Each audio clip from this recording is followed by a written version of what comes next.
আমরা চাইলেই সবসময় সব কিছু করতে পারি না, বিশেষ করে সময় আর পরিস্থিতির জন্যই করা হয়ে ওঠে না, কারণ আমাদের সময় সবসময় একই রকম যায় না।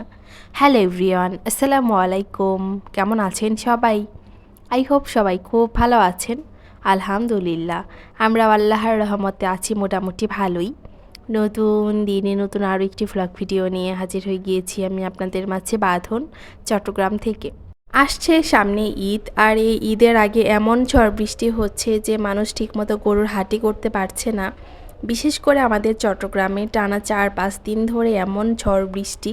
এই 4-5 দিনে এমন কোনো দিন নেই যে বৃষ্টি হচ্ছে না বা বাতাসও হচ্ছে না, ঝড়ের মতো বাতাস। যেমন বাতাস তেমন বৃষ্টি।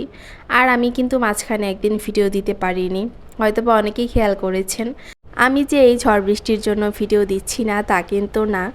আপনারা অনেকেই জানেন যে আমার মেয়েটা অসুস্থ, প্রচণ্ড জ্বরের সাথে হালকা কাশি, কিছুই খেতে চায় না। আর বাচ্চারা অসুস্থ হলে তো কিছুই ভালো লাগে না। মাঝখানে একদিন তো ভিডিও দিইনি, আজকেও যদি ভিডিও না দিই তাহলে চ্যানেলটাই ডাউন হয়ে যাবে। তাই চ্যানেলের কথা চিন্তা করে ছোটো একটা ভিডিও এডিট করে আপলোড করছি। আবার আসছে সামনে ঈদ, ঈদের কিন্তু বেশি দেরি নেই, একদমই কম সময় আছে। কিন্তু আমাদের চট্টগ্রামে বৃষ্টির এমন ভাব, মনে হচ্ছে না যে বাড়িতে যেতে পারবো। যেহেতু আমাদের বাড়িতে যাওয়ার চিন্তা ভাবনা আছে, আর বাড়িতে যাওয়ার পরে দেখা যায় যে ভিডিও যাও করতে পারি, এডিট করে ভয়েস দিয়ে আপলোড দেওয়াটা সমস্যা হয়। আর ঈদের সময় বাড়িতে প্রচুর মানুষজন থাকে, তার হয়ে ওঠে না। আমারও ওই রকমটাই হবে, দেখা যাবে যে 7-8 দিন থাকবো, তার মধ্যে 2-1টা ভিডিও আপলোড করব। এই ঈদে কে কে বাড়িতে যাচ্ছেন অবশ্যই কমেন্ট করে জানাবেন, কারণ কুরবানির ঈদে বাড়িতে যাওয়ার সংখ্যাটাই বেশি থাকে, কারণ সবাই যেতে চায়। আর ছুটি না হলে তো আসলে যাওয়ার কোনো সম্ভাবনাই থাকে না।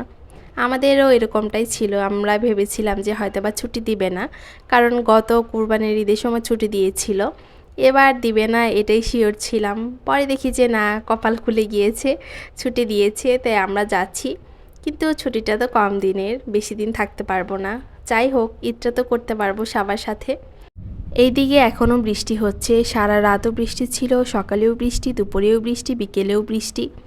আর আমাদের কলোনির ভেতরটা একটু নিচু হওয়ার কারণে পানি জমে যায়। যারা প্রতিদিনই অফিসে যায় তাদের অনেক কষ্ট হয়। শুক্র শনি বাদ দিয়ে তো প্রতিদিনই অফিসে যেতে হয়। আমাদের তো বাইরে না গেলেও চলে, কিন্তু তাদের তো চলে না, তাদেরকে কষ্ট করেই যেতে হয়। আমার কাছে গরমই ভালো, রোদই ভালো, এরকম বৃষ্টি আসলে আমার কাছে ভালো লাগে না।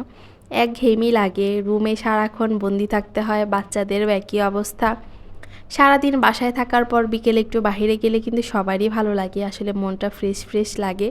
কিন্তু একটানা 4-5 দিন রুমের মধ্যে বন্দি থাকতে ভালোই লাগে না, একদমই ভালো লাগে না। যেহেতু বাড়িতে যাচ্ছি, বাড়িতে যাওয়ার জন্য সব কিছু গোছাতে হবে, সব কিছু প্রিপারেশন নিতে হবে। আর একদিকে বৃষ্টি, কাপড়ও ধুতে পারতেছি না, কিছুই করতে পারতেছি না আসলে বৃষ্টির জন্য পাতলা কাপড়গুলো বারান্দাতে শুকাতে পারি, কিন্তু ভারী কাপড় তো আসলে এমনি রোদ ছাড়া শুকালে ভালো লাগে না।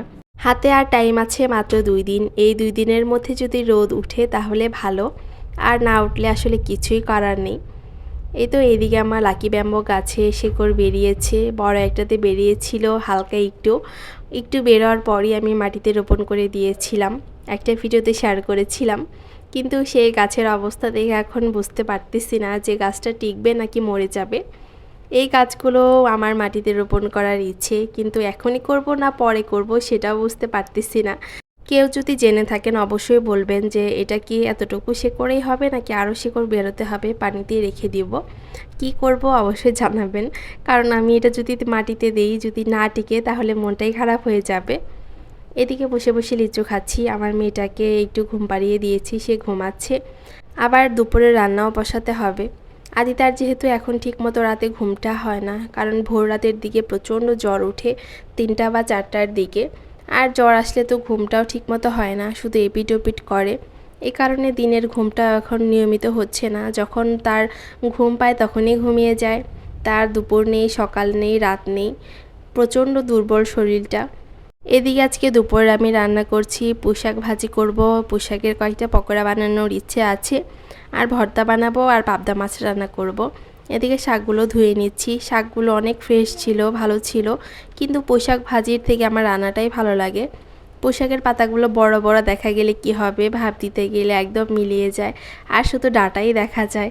এই কারণে দেখা যায় যে ভাজির থেকে তরকারিটাই বেশি খাওয়া হয়। কিন্তু আজকে কোনো মাছই পোশাকের সাথে যাবে না রান্না করলে, তাই ভাবলাম যে ভেজেই দিই। আর মাছটা রান্না করব ডাঁটা দিয়ে, কচি ডাঁটা আছে ওগুলো দিয়ে রান্না করব পাবদা মাছটা। 4-5 দিন আগেও কিন্তু আমি জানতাম না যে সব কিছু এরকম চেঞ্জ হয়ে যাবে। বাহিরের পরিবেশটাও চেঞ্জ হবে, বাসার পরিবেশটাও চেঞ্জ হবে। বাহিরে যেমন বৃষ্টি ভালো লাগে না, বাসায়ও তেমনই। আমার মেয়েটার যখন জ্বর থাকে সে একদম চুপচাপ থাকে, তার মুখের দিকেই তাকানো যায় না। আবার যখন জ্বরটা থাকে না তখন সুন্দর হাসি খুশি খেলাধুলা করে, তখন আবার ভালোই লাগে। আসলে এরকম থাকলে একদমই ভালো লাগে না। আজকে আমি পাবদা মাছটা রান্না করছি কচি ডাঁটা দিয়ে, কয়েকটা আলু সিদ্ধ করে দিয়েছি। আলুগুলো এখন তো ভেঙে ভেঙে দিচ্ছি। আলু সেদ্ধটা কেন জানি না আমার কাছে মাছের তরকারিতে খুবই ভালো লাগে এমনি কাঁচা কেটে দেওয়ার থেকে। তাই আমি প্রায় মাছে কিন্তু আলুটা সেদ্ধ করে দিই, দেখতে মানে খেতেও ভালো লাগে, আবার কালারটা মনে হয় সুন্দর হয়, মাখা মাখা হয়, ভালো লাগে খেতে। আর পাবদা মাছটা আমি কষিয়ে নিয়েছি। পাবদা মাছ কিন্তু খুবই নরম একটা মাছ, খুবই ভালোভাবে কষাতে হয় হালকা করে, না হলে একদমই ভেঙে যায় কষানোর মধ্যেই। মাছটা কষিয়ে ওঠানোর পর সবজিগুলো দিয়ে দিয়েছিলাম। আমার সবজিগুলো এখন কষানো শেষ।